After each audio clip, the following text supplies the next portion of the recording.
कहा गया है सच्चा तीर्थ जित सतसरी नावणु गुरुमुख आपे सुझाए। यानी कि इस संसार में हम बाहर के तीर्थों में नहाने से शरीर का मैल उतरता है ना, पापों का मैल नहीं उतरता। गुरु साहब कहते हैं कि जिस तीर्थ पर नहाने से मुक्ति होती है वह तीर्थ तो मनुष्य के अंदर है।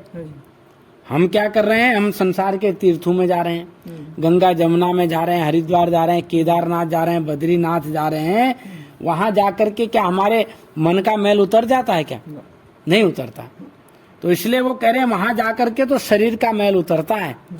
किसका मैल उतरता है? शरीर का मैल उतरता है। और जब तक जीव आत्मा को जानने की कोशिश नहीं करेगा कि ये आत्मा क्या है, परमात्मा को जानने की कोशिश नहीं करेगा, तो वह मनुष्य कभी तीर्थ गंगा यमुना नहाने से पार नहीं होगा। जहाँ नहाना है वो मानसरोवर तो हमारे अंदर है, मनुष्य के अंदर है वो मानसरोवर। जिसे जो वास्तव में जो सच्चा तीर्थ है वो मानसरोवर मनुष्य के अंदर ही है।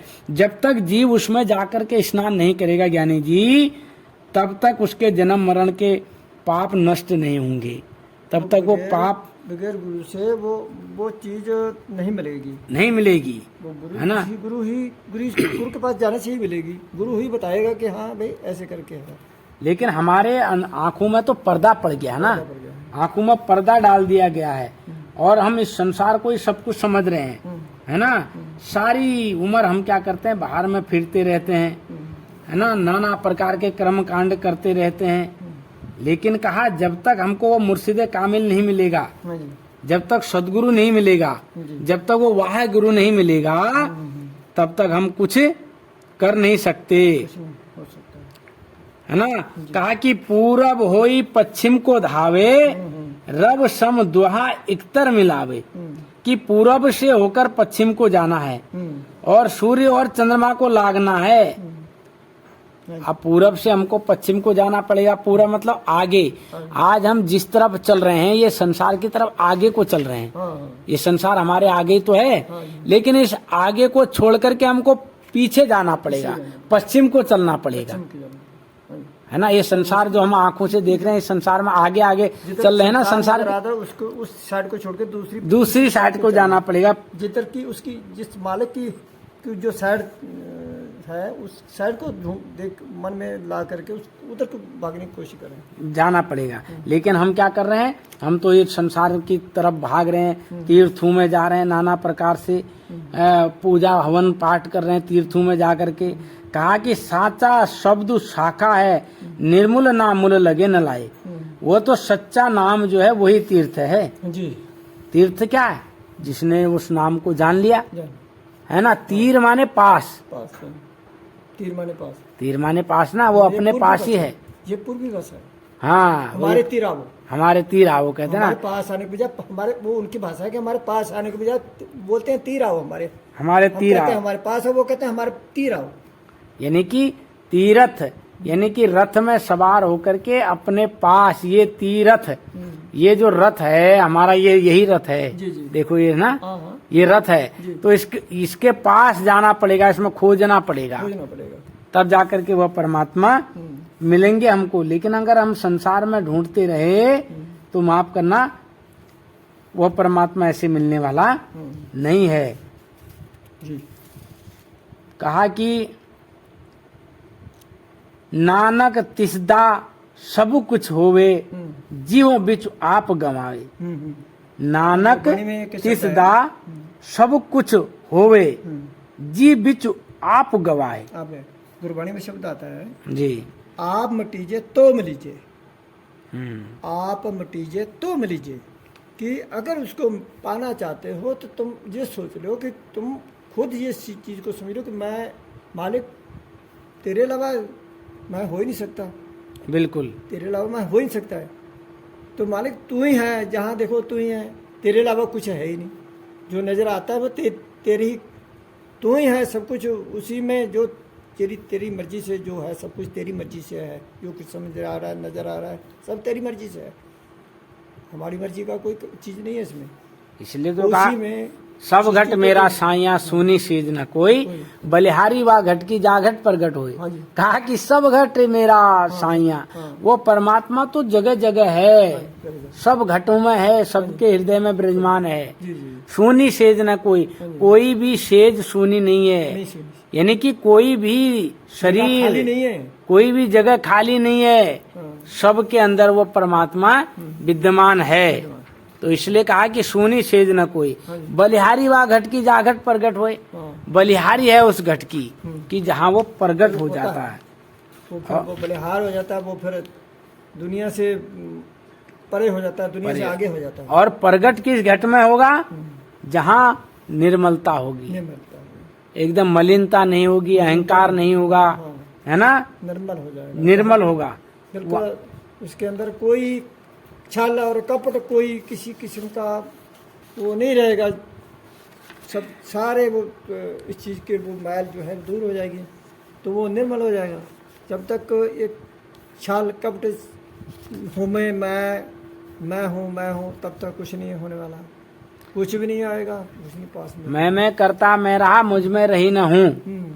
भाई मैं करता तो पूरा संसार रहा, हाँ, जब मैं था तब हरि नहीं, हरि नहीं। अब हरि है मैं नाई, हाँ। सब अंधियारा मिट गया जब दीपक देखा माए। मैं इसीलिए तो कहा संतों ने, जब मैं था तब हरि नहीं, मैं माने अहंकार। हाँ जी, हाँ जी, जब तक हमारे अंदर हाँ, अहंकार है, हाँ, जब मैं था तब हरि नहीं, तो कह रहे हैं कि जब तक मैं था, मेरे अंदर अहंकार था, तो परमात्मा कहाँ मिलेगा? अहंकार में तो परमात्मा है नहीं, मान गुमान में परमात्मा है नहीं, धन दौलत में परमात्मा है नहीं।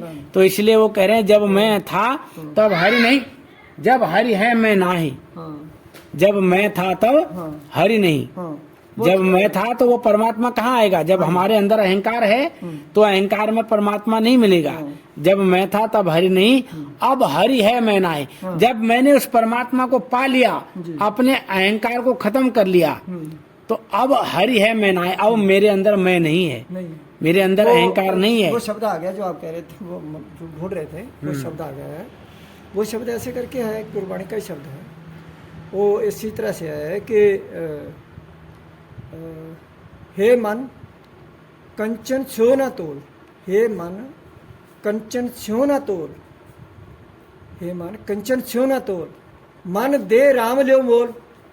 कि जो तुम सोचते हो कि मैं माया दे करके, मैं सोना दे करके मैं खुश कर लूँ, तो वो कहता नहीं, तो मुझे खुश करना है तो फिर मन दे दो, बिल्कुल बिल्कुल, मेरे से प्रेम की डोरी लगाओ, तभी मैं खुश हो जाऊंगा। तो मुझे माया, ये जब दाता को हम माया दें तो खुश दाता हो जाएगा? कभी दाता खुश नहीं होने वाला। माया तो वो सब कुछ तो वो देने वाला, वो इसको हम कैसे खुश कर लेंगे? वो कहता है तो तुम्हारा हमें चाहिए प्रेम। मन दो राम ल्यो मोल, मन कंचन से ना तोल, मन दे राम ल्यो मोल। आखिर राम को मोल लेना, राम को अगर खुश करना है, उसको पाना परमात्मा चाहते को हो, प्राप्त करना है तो अपना मन दे दो। मन दो।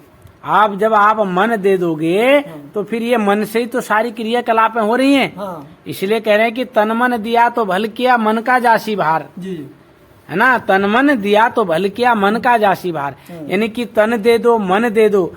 और इससे क्या होगा कि हमारा जो मन का अहंकार है वो खत्म हो जाएगा, मन का जासी भार। पीछे शब्द आया नहीं था, आप मिटीजे तो मिलीजे, आप मिटीजे तो मिलीजे, कि उसको मिलना है तो फिर ये गुण लाना पड़ेगा, बिल्कुल तभी बिल्कुल। तो कृपा हो सकती है, वरना नहीं हो पाएगी। नहीं, वरना कृपा कैसे होगी? कहा कि पहले दाता शिष्य भया जो तनमन अर्पाशीष, और पाछे दाता गुरु भये जो नाम दिया बख्शीश। तो पहले तो दाता शिष्य बना, पहले दाता शिष्य को बनना पड़ेगा। इसीलिए कबीर साहब कहते हैं कि पहले दाता शिष्य भया, जो तन मन अर्पाशीष। आपको तन भी देना पड़ेगा, मन भी देना पड़ेगा, गुरु की सेवा भी करनी पड़ेगी, है ना। तन मन धन, कहते हैं ना, तन मन धन सब कुछ तेरा, क्या लागे मेरा। तन मन सब सौंफ गुरु को, तब हुक्म मन्या पाई, मतलब उसका हुक्म तब मानने वाले होगे। हाँ, तब मानने वाले हो गए। जब जब उसको तन मन अगर आप गुरु को सौंपेंगे तब उसके हुक्म को तो पाने वाले मानना- बनेंगे, तब मानना भी शुरू कर दो। तब मानना भी शुरू कर देंगे, जब तक उसको है ना। ले लेकिन नहीं हम सकते। केवल कहने के लिए कह देते हैं हाँ। कि तन मन धन सब कुछ तेरा, तेरा। क्या लागे मेरा। मेरा, हाँ। तन भी तेरा, मन भी तेरा, धन भी तेरा। असल में दे करके देखो कितना दे रहे हो। ये तो आदमी कह देता है, हम दे कुछ नहीं रहे। दे कुछ नहीं रहा है और बिल्कुल माया में लगा पड़ा है, लगा पड़ा, लेकिन कह देता है कि हे गुरुदेव तन भी तेरा, मन भी तेरा, धन भी तेरा, लेकिन दे कितना रहे ये समझने का बात है। हाँ, जिस दिन हमारे अंदर तन मन धन अर्पण करने की भावना आ जाएगी, निश्चल तरीके से हम हाँ, बिना स्वार्थ के हम गुरु के आगे समर्पण कर देंगे तो और हमारे अंदर वो भाव पैदा हो जाएगा। आपने देखा होगा अगर किसी माता का बच्चा मेले में खो जाए जी।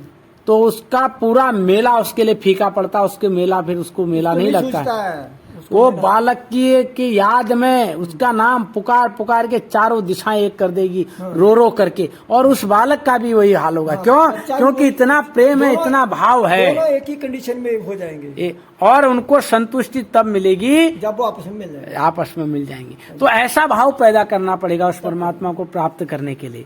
जब तक ऐसा भाव पैदा नहीं होगा तब तक माफ करना केवल कहने से नहीं होगा कि तन मन दिया सो भल किया, तन भी तेरा, मन भी तेरा, धन भी तेरा, सब कुछ तेरा, क्या लागे मेरा। कहते हैं ना तन मन धन सब कुछ तेरा, क्या लागे मेरा।